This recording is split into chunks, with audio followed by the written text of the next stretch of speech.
Entre barulhos e movimentos premonitórios, uma mãe passa a tentar matar suas adoráveis e adoradas filhas. A maldição de uma casa poderia explicar esse desejo assassino? Há a possibilidade de superação após uma experiência dessas? O demoníaco explica? No ar, Psicadeiro.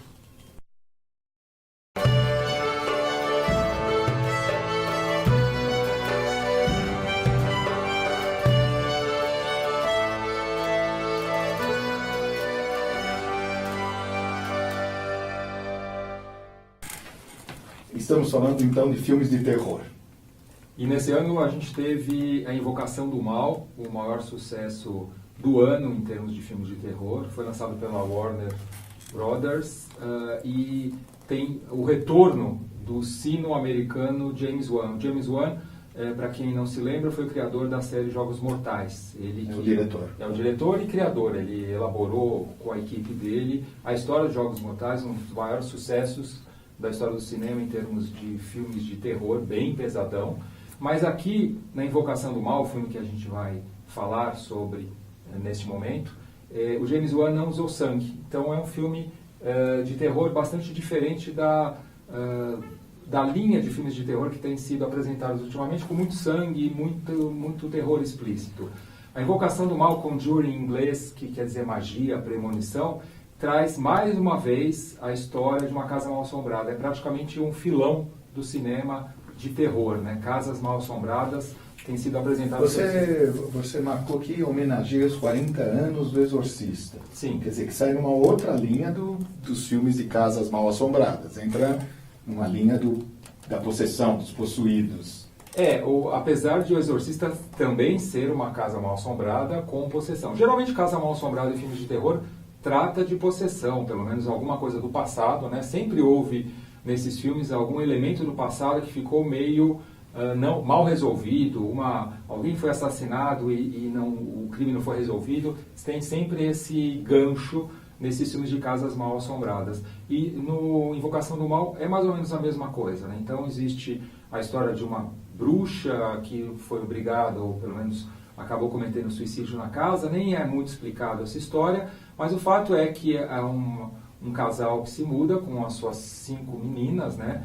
Ele é baseado numa história verdadeira, isso é bastante interessante, em que o casal protagonista era um casal bastante conhecido na Nova Inglaterra como caça-fantasmas. Inclusive, eles davam aulas na Brown, em Providence, e a esposa, né, a mulher, ela sobreviveu, ela está viva ainda, fez consultoria para o filme, e a gente tem artistas que eu acredito que seja o grande trunfo do filme, sejam os atores. A gente tem o Patrick Wilson, que é um ator bastante conhecido da Broadway, e também já fez outros filmes de Casa Mal-Assombrada com esse diretor, o James Wan, fez o Sobrenatural 1 e 2. A Vera Farmiga, que é uma das maiores atrizes americanas, que faz essa esposa dele, que é a Caça-Fantasma, e a Lily Taylor, que é a protagonista do filme, que já trabalhou também em outros filmes de Casa Mal-Assombrada, e que é uma especialista no tema. O que isso tem a ver com psiquiatria? O que tem a ver com psiquiatria, com o campo psi, eu acho que esse elemento do sobrenatural e do terror especialmente. Por que as pessoas vão ao cinema para assistir filmes de terror? A gente pensa que quem assiste ao filme de terror, e as pessoas gostam de ir no cinema, gostam de ver o outro gritar, tem esse fascínio, né? Para que eu vou me submeter a sustos, né? E o Invocação do Mal tem muito susto, para passar mal. Eu tenho uma explicação que eu acho que é coerente, para mim até, mas é um pouco diferente dessa linha que você está dizendo. Eu não acho que as pessoas vão para ouvir os outros gritarem, ou porque... Vão, na verdade, porque podem brincar com a morte. Esse é o grande interesse para mim, ou talvez o fascínio, usando a palavra que você disse, que no filme de terror a morte está lá, explicitada em todas as suas possibilidades. No filme de horror também, as questões do pavor, do que faz todo mundo correr do assassino e tal. As mortes são muito gráficas, como os ingleses preferem dizer. Isso quer dizer, mostrando sangue, desmembramentos, vísceras, explosões, olhos perfurados, cabeças cortadas e tal. E de alguma maneira vira uma brincadeira, porque quem está na plateia não está lá. Então aquele assassino persegue os que estão nos filmes. Vejam, o Sexta-feira 13, que fez tanto sucesso. É um filme absolutamente quadrado, retrógrado. O Jason só mata casalzinho que resolve perder a virgindade. Então quem está transando morre. Quem é que sobra? É sempre a menina virgem. Mas filme de É terror... um preconceito absurdo. Filme Isso de daí, terror, né? você não acha que a maioria dos temas são conservadores? Geralmente vai falar de uma família que está ameaçada e a grande maioria desses filmes é a Porque família acaba unida. isso é o que ameaça mais. Veja, uma família dispersa, naquela série que nós até já comentamos aqui, da American Horror Story, de alguma maneira, ali a ameaça você não torce por ninguém. Tanto faz morrer um ou outro e tal, mas quando você tem a mamãe, o papai, 5 filhinhas, elas brincam de esconde-esconde, elas são bonitinhas, são delicadas, são risonhas, são festeiras, agitadas, obviamente estão muito felizes de ir para uma casa grande com árvores e laguinho e tal. Obviamente você se identifica com aquilo. Pertence ou não a uma família tradicional, organizada, você imediatamente entra nesse campo da identificação quase que absoluta. Poderia ser minha mãe, meu pai, meu irmão, enfim. Aconteceu o extraordinário para a família ordinária, para a família comum. Isto que pega. Mas aí você está falando em termos de ideia do filme, acompanhamento da narrativa e o final. Mas aí a gente tem os sustos, né? E A Invocação do Mal a gente tem muito susto. Eu, particularmente, que não me assusto com esse tipo de filme, eu pulei da cadeira várias vezes e achei divertido. Então, como é que você entende isso, né? De querer se submeter a essa experiência? Da mesma maneira que algumas pessoas vão naquele elevador do terror lá que tem na Disney, que cai de 50 metros, uma coisa absurdamente, fisicamente muito agressiva, ou que vão em montanhas russas que tem quedas livres de cabeça para baixo e não sei o quê. Eu acho que ou fazem esportes radicais e aventuras onde o risco iminente de vida.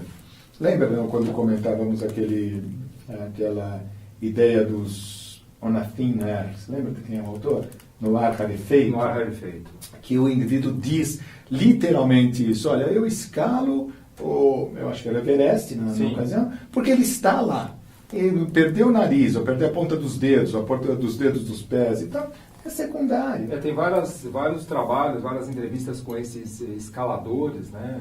O pessoal que vai pratica esportes radicais, etc. E todos falam basicamente a mesma coisa. Eu gosto de brincar com essa aproximação segura em relação à morte. Evidentemente, essas pessoas estão muito mais vulneráveis, mas no cinema, eu acredito que seja algo parecido. Assistir a um filme de terror, a experiência é se aproximar dessa atmosfera de horror, mas com segurança. E isso me fez lembrar, o Invocação do Mal, quando eu assisti, eu me lembrei muito da experiência que eu tive quando eu assisti O Exorcista há 40 anos, e era pequenininho, fui no cinema escondido, e com um gerente do cinema eu consegui sentar lá em cima, quando existia aquela parte superior do cinema, e eu nunca mais vou esquecer essa experiência do horror que eu sentia ao assistir o filme. Na Invocação do Mal eu percebi uma coisa parecida. Mas se você observar bem, toda a ideia ela é bastante conservadora, ela é de trazer conforto para o final. Ela tem um clímax que é de conforto. Que é um ciclo que se fecha. Eu acho que essa é a coisa dos filmes que fazem esse sucesso. Por isso que as continuações são bobas. Que não tem muito como continuar. Quando fica em aberto, tipo os Jogos Mortais, aí sim, que não fecha aquele Último Exorcista, que a história não fecha, não se conclui, efetivamente você fica enfim, o que aconteceu. Sim, mas também é uma preparação para ter uma outra parte e atrair mais milhões de pessoas. Aí tem um marketing por trás, entende? Mas veja, esse filme custou $20 milhões e fez 400. E como é que você vê você vê alguma ligação com os vampiros, com esse fascínio, especialmente dos adolescentes, pelos filmes de... Eu acho que não. Eu gosto muito da ideia de um colega psicanalista, Francisco Rodrigues Alves de Moura, em que ele diz que os vampiros atraem pela questão de que o adolescente, com a imagem corporal, ele recusa a comida. O vampiro, ele é esteticamente um anoréxico. Ele é alguém que não come. Ele não pode comer, ele só pode beber sangue, ele não vive de dia, só vive à noite, como os baladeiros. O sangue para ele é uma espécie de droga. Ele é um idealizado. Mas aí você está falando dos vampiros do tipo Crepúsculo. Veja, mas qual vampiro de verdade na história é feio ou deformado? Esses são os que são queimados, esses são os que são postos no sol. Lembra aquele entrevista com o vampiro? Brad Pitt, Tom Cruise, Antônio Bandeiras. Quer dizer, os vampiros eram todos os homens mais bonitos das telas, estavam lá. Por isso que eu acredito que tem eu acredito que tem uma aproximação entre a ideia do vampiro, o filme de vampiro, e o filme de terror, que é do amor eterno. Ele é tão conservador quanto a família que se reúne no final. Então, especialmente a série Crepúsculo, os adolescentes adoram, porque essa eternidade do vampirismo, ela se mantém no amor, na paixão eterna. E a mesma... De novo, se brinca com a ideia da morte. Sim. O vampiro é aquele que supera a morte. No filme de terror, a morte está lá para aqueles personagens, então não é conosco diretamente. Mas no filme de vampiro, de novo, essa inspiração para uma continuidade para a eternidade. Que de alguma maneira não é o que todos gostaríamos.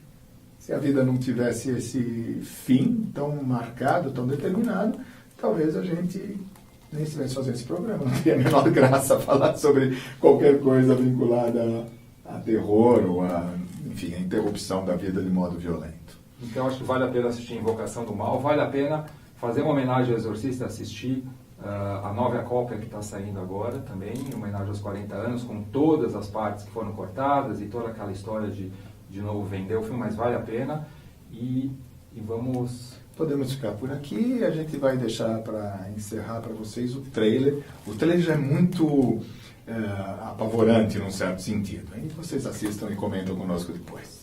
Muito obrigado. All right, it's 9:18. We're headed down into the cellar where the doors just opened on its own. Give us a sign that you want to communicate with us.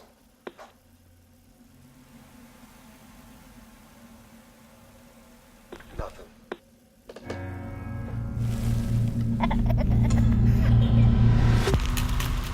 What are you guys? Well, we've been called ghost hunters, paranormal researchers. But we prefer to be known simply as Ed and Lorraine Warren.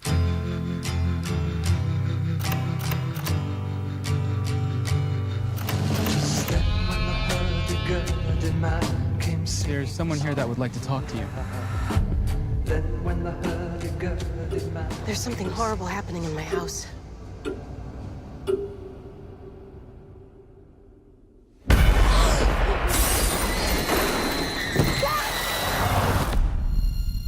It's November 1st, 1971. I'm sitting here with Carolyn Perrin, who, with her family, has been experiencing supernatural occurrences. You picking up anything in here, hon?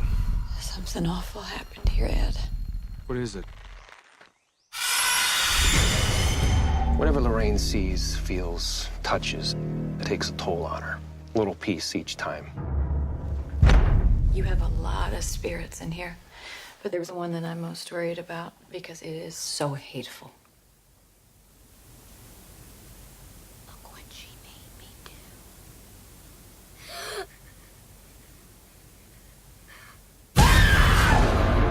We have to get out of here. That's not gonna help. This thing has latched itself to your family.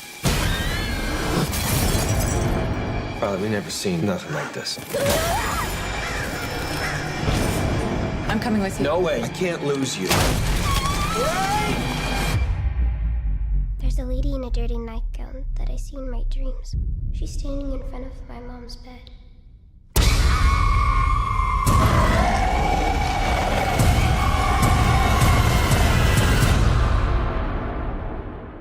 Do you want to see him? Yeah? When the music stops, you see him in the mirror standing behind you.